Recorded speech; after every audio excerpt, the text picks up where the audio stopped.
Students, तो आज मैं आपको क्लास 12th केमिस्ट्री में चैप्टर इलेक्ट्रोकेमिस्ट्री का बचा हुआ पार्ट डिस्कस कराऊंगी। Okay, let's started. Measurement of conductivity of ionic solution, यानी कि आयनिक सॉल्यूशन की कंडक्टिविटी, उनकी मतलब वो किस तरह करंट पास करता है, कितनी अमाउंट में करता है, उसकी मेजरमेंट किस तरह होगी। For the measurement of resistance of ionic solution we face two problems. भाई रेजिस्टेंस कितना रुकावट वो पैदा करता है, इसको पता करने के लिए हमें दो प्रॉब्लम्स फेस करनी पड़ी। फर्स्ट क्या थी, passing DC current changes the composition of a solution. जैसे डायरेक्ट करंट पास करती थी तो सॉल्यूशंस में आयंस होते थे, उनकी कंपोजिशन की मात्रा चेंज हो जाती थी।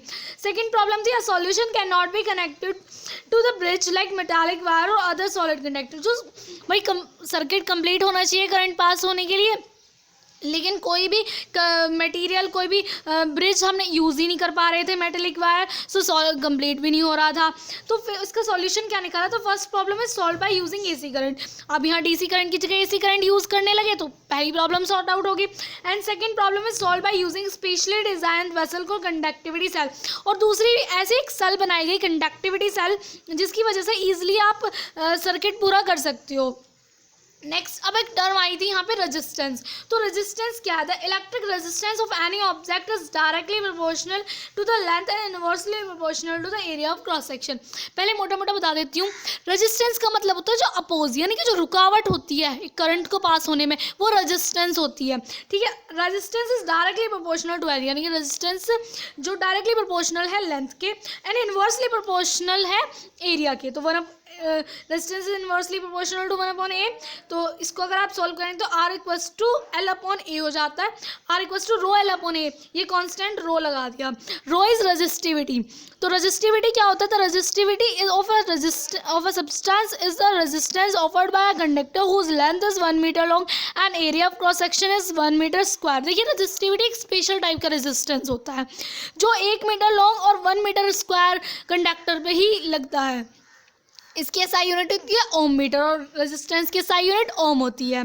ओके, फिर आता है कंडक्टेंस। अब कंडक्टेंस क्या होता है, the inverse of resistance R is called conductance. Means inverse, resistance का इनवर्स। भाई रेजिस्टेंस रुकावट पैदा करता था, कंडक्टेंस यानी कि फ्लो ऑफ चार्जेस, यानी कि ये चार्ज जल्दी से जाने देगा।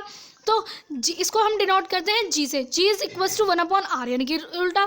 तो A/ρL और 1/ρ इक्वल्स टू होता है K। अब देखिए 1/, यानी कि inverse of resistivity is K। K क्या है, K is kappa, it is a symbol of conductivity, यानी कि रेजिस्टिविटी इनवर्स है कंडक्टिविटी के। तो ऐसा यूनिट ऑफ कंडक्टेंस है सीमेन और ओम इनवर्स बोल सकते हैं। भाई 1/r होता है, R का होता है 1/ओम और इसका हो गया ओम इनवर्स। आई होप आपको समझ में आ गया होगा। Conductivity is the inverse of resistivity. मैंने बता चुकी हूँ आपको कि कंडक्टिविटी जो है वो इनवर्स होती है रेजिस्टिविटी के। ठीक है, सेल कांस्टेंट क्या होता है, एक नई टर्म आई है, समझे।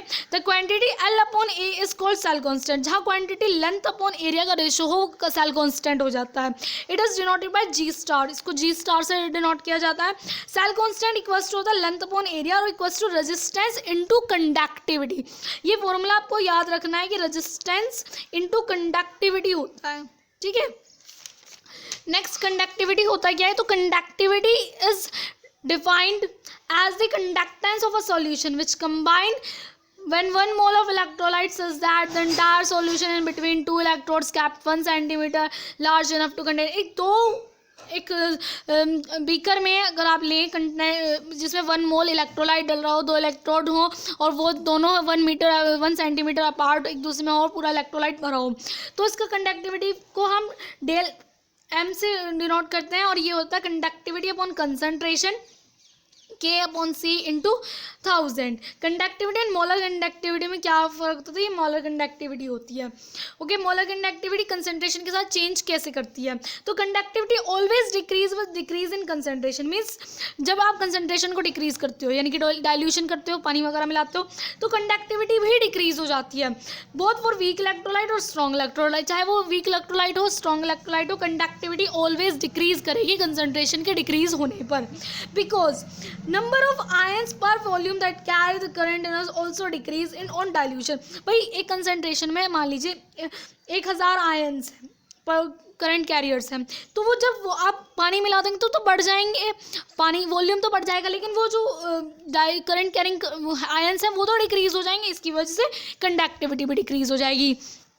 नेक्स्ट अगर मोलर कंडक्टिविटी की बात करें तो molar conductivity increase with decrease in concentration. Molar conductivity increase हो जाती है कंसंट्रेशन को डिक्रीज करते हुए। This is because the total volume of a solution contain 1 mole of electrolytes also increase. जब 1 मोल ऑफ इलेक्ट्रोलाइट हो जाता है ना तो वो ऑल्सो इंक्रीज हो जाता है जो उसके नंबर ऑफ आयंस होते हैं, तो मोलर कंडक्टिविटी इसकी वजह से इंक्रीज हो जाती है। ठीक है, क्योंकि यहाँ देखो आप मोलर कंडक्टिविटी डेल एम जो है वो कंडक्टिविटी अपॉन कंसंट्रेशन होती है, तो जब आप कंसंट्रेशन को डिक्रीज कर देते हो तो मोलर कंडक्टिविटी जो ऑब्वियसली इंक्रीज हो ही जाती है। इस तरह आप इसको समझ सकते हो। ठीक है, अब होता है लिमिटिंग मोलर कंडक्टिविटी, एक नया टर्म है। इसमें क्या होता है, when the solution is at infinite dilution, means जब सॉल्यूशन पूरी तरीके से डाइल्यूशन हो जाए और the concentration approach to zero, या फिर कंसंट्रेशन बिल्कुल जीरो हो जाए, तब उसको del M del not M से डिफाइन करते हैं लिमिटिंग मोलर कंडक्टिविटी।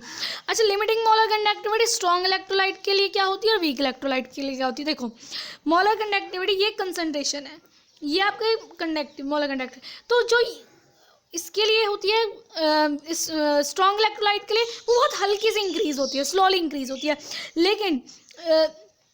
लेकिन जो वीक इलेक्ट्रोलाइट है उसके लिए एकदम स्टीपली एकदम तेजी से इंक्रीज होती है। तो for strong electrolyte del molar concentration increases slowly with dilution, मतलब बहुत आराम से बढ़ती है।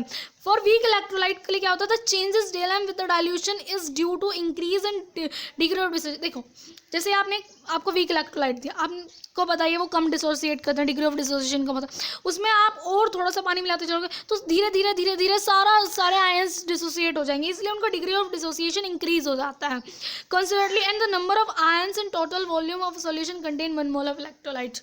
ओके, नेक्स्ट अगर हम Kirchhoff's law of independence migration of ions की बात करेंगे, इंपॉर्टेंट लॉ है, इसके ऊपर एक नंबर में क्वेश्चन भी आ जाता है और लॉ भी पूछ लिया जाता है। The law state that the limiting molar conductivity of electrolyte can be represent as the sum of the individual contribution of anion and cation of electrolyte, यानी कि जो पूरा की लिमिटिंग मोलर कंडक्टिविटी एक सॉल्यूशन आयनिक कंपाउंड की उसके अलग अलग कैटायन और एनायन की मोलर कंडक्टिविटी पर डिपेंड करती है, उनका सम होता है। देखिए molar conductivity of NaCl equals to है sum of molar conductivity Na positive plus sum of del molar conductivity of Cl negative. देखिए ये फॉर्मूला बहुत ज़्यादा इंपॉर्टेंट है, ये है degree of dissociation is equal to होता है del M upon del not M, यानी कि molar conductivity upon limiting molar conductivity. इसके ऊपर न्यूमेरिकल निकल जाते हैं, आप इसको ध्यान रखिए। एंड के ए इक्वल्स टू सी अल्फा का square upon 1 minus alpha, dissociation constant होता है, ये भी इंपॉर्टेंट होता है। के ए जो है ये डिसोसिएशन कांस्टेंट होता है, एंड सी कंसंट्रेशन होता है, अल्फा आप बताइए डिग्री ऑफ डिसोसिएशन होता है, ये भी इस पर भी न्यूमेरिकल आते हैं। Next application of Kirchhoff's law, ये भी कई बार पूछी जाती है, इसको देख लेते हैं। तो पहली है we can conclude del not M, यानी कि limiting molar conductivity with the help of Kirchhoff's law. भाई किसी की कैटायन की और एनायन की हमें पता हो तो हम उसके सॉल्यूशन की निकाल सकते हैं, नहीं निकाल सकते, तो ये किसकी हेल्प से है, किरचॉफ्स लॉ की हेल्प से कर रहे हैं। And we can find degree of dissociation and dissociation constant for weak electrolyte. अगर हमें ये पता है तो हम डिग्री ऑफ डिसोसिएशन भी निकाल सकते हैं किसी भी वीक इलेक्ट्रोलाइट का, और अगर हमें ये पता है, इससे डिग्री ऑफ डिसोसिएशन पता लगा तो डिसोसिएशन कांस्टेंट भी हम निकाल सकते हैं किसी भी कंपाउंड का। सो आई होप आपको वीडियो टॉपिक समझ में आया होगा, वीडियो पसंद आई होगी तो please subscribe my channel. Thank you so much.